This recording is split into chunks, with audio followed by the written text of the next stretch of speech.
Let's talk owners. What are owners buying? So perfect example of this would be an owner benefits package. You have a resident benefits package. What are some things that you could package up and sell to an owner that are like outside of your normal scope of services that an owner may or may not want?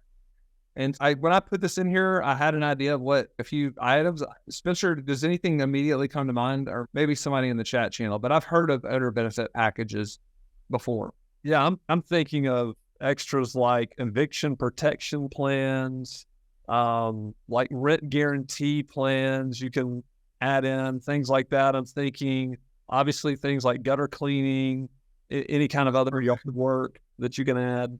Great job, Spencer. Yeah, that's why you're here, is to help me remember all these things. Fantastic job doing that. Well, I'm back to paying you full price for these. Yeah.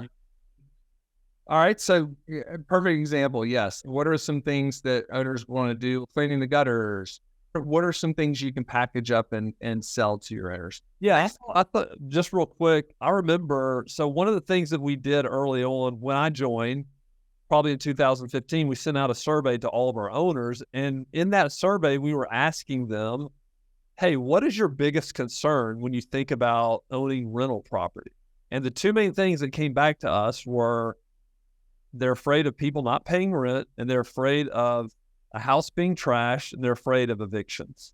And so we were like, okay, now that we know this, we know that what people's main fears are, especially just the accidental landlord.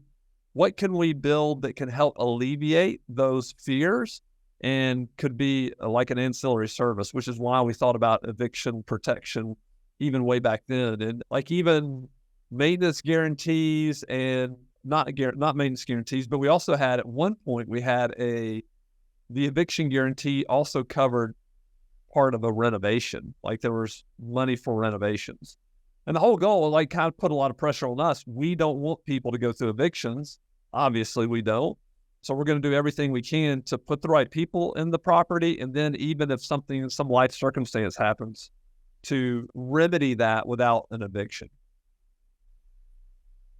Great job. Thank you, Spencer. One of the first things we did, actually, one of the first things we did is the last thing on this, but the first things we did was start a brokerage business. Keep in mind, when you are helping your clients buy more and or sell their rental properties, you become less of a commodity business. So you don't want them just thinking, oh, I'm just paying this management fee every month and I'm just doing this. Like, you want them to think more holistically about the relationship. And so brokerage is a great way to help them see more value. What we found is that if I'm helping an owner buy more houses, they very rarely get super frustrated about the water heater costs $100 more than they thought it should be, or the resident being a day late is as big of a deal, right? Because you're providing more value and it's more of a holistic relationship versus if the standard is all the residents pay all the rent and the house doesn't break. If that's the standard, then that's the standard of a property manager. And so you want to make sure that you're introducing more and more services. Not to mention the brokerage business can be a very high margin business. You can do this yourself because many of you are brokers, agents. And because you have that relationship with your owner, you can go out and help them buy more. But you can also hire this pretty reasonably, because one of the things real estate agents really want is leads. One of the things we have as property managers is leads. And so it's like a great way for us to make money. At one point, the margin on this brokerage business was just insane. And so again, make sure that, and look, heck, when they leave, like when you lose a house, if you help that owner sell that house, it's always nicer to leave with a big commission check versus them just walking out the door. Yep. I would also say, this is just a kind of an aside, I would be less scared about telling your owners about selling. I think when I first started growing up in the business, like the last thing you wanted to do was lose the owner.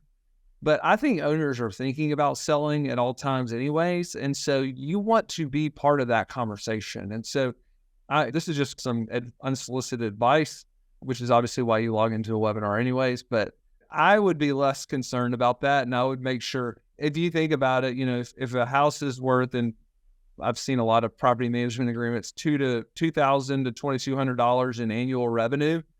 And I don't know what margins are on that, but let's say somebody's margin on that's 33%. So quick math is that's $700 a year. And that client stays for 7 years. That's 700 times 7. That's $4,900. That's how much the client's worth. But if you go sell that house and you make a $5,000 commission, you basically just sped that cash up to the front. So I wouldn't be so scared of selling these homes. Yeah, I think you make a good point.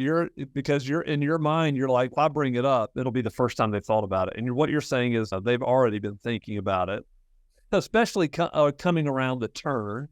So you want to Matthew's point, you want to be in that conversation. Jesse mentioned something in the chat, but she just put it to the panelists. I think going back to the owner benefits package, pet guarantees. I've not ever heard of pet guarantees, but maybe you have, both of you. Yeah, what I think she's probably talking about is just basically covering some sort of, in the event the pet tears up the house, basically. Yeah, I think that's what I think the challenge is just determining exactly what that pet damage is exactly. Yes. Human damage. Some of it's very obvious, but some of it may not be as much.